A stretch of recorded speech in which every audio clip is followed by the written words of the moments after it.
c'est PistonKirk et aujourd'hui on va voir comment installer sur une Boxster 986 un levier de vitesse avec LED incorporé. Précisons que le pommeau que nous nous apprêtons à installer n'est pas une version officielle de Porsche, mais une version compatible que nous avions brièvement évoquée lors d'une précédente vidéo sur l'installation du levier Chromeline, qui lui était une version officielle. Sachant qu'un puriste préférera toujours une pièce originale à une pièce compatible, alors pourquoi choisir ce levier? Eh bien, pour deux très bonnes raisons. La première, le prix. Et oui, à 130 €, il revient 2 fois moins cher que la version standard et 5 fois moins que la version Chromeline. La seconde raison qui joue en faveur de cette version compatible est son esthétique nettement plus haut de gamme que les deux versions standards et dont la finition se rapproche pas mal de la version Chromeline dont il reprend le contour chromé autour du soufflet. Reste la problématique des LED.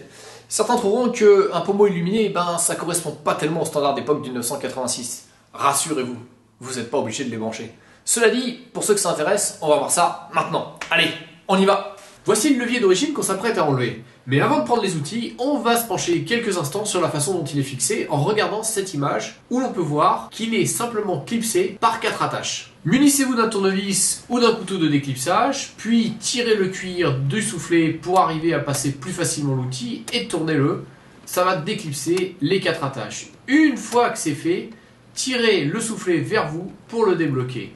Après ça, en théorie, il suffit simplement de tirer le levier puisqu'il n'y a aucune vis. Mais comme on peut le voir, au bout de 20 ans, le plastique adhère et il est impossible de l'enlever. On va donc recourir à une petite astuce en utilisant un sèche-cheveux pour chauffer le plastique, ce qui va le dilater et faciliter son extraction. Quand vous retirez le cendrier, vous constatez qu'il y a une petite ampoule qui s'illumine quand vous allumez les phares. C'est là qu'on va repiquer le courant pour les LED. Pour accéder au câble, il va falloir retirer les 2 vis qui maintiennent le support des interrupteurs.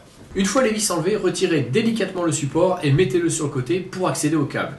Prenez ensuite le levier de vitesse, passez les câbles sous la console jusqu'à l'ampoule, puis enfichez le pommeau dans le levier.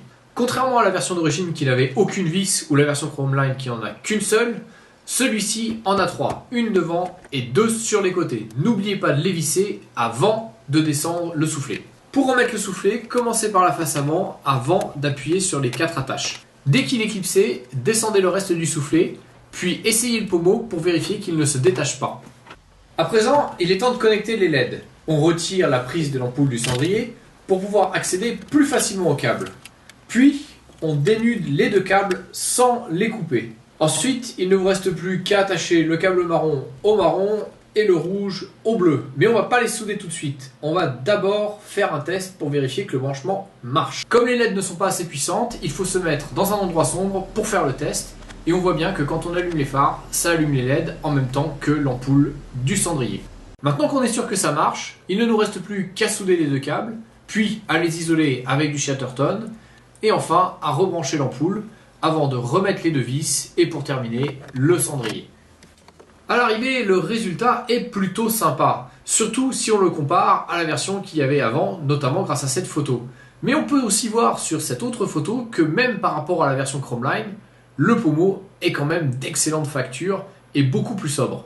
Comme vous venez de le voir, c'est une opération très simple à faire. Mais avant de vous lancer, j'aimerais vous apporter 2 petites précisions. La première concerne le choix des LED. Si c'était à refaire, je ne prendrais pas des blanches, mais des oranges qui s'harmonisent mieux avec la couleur des compteurs. La seconde concerne la pertinence d'une telle installation.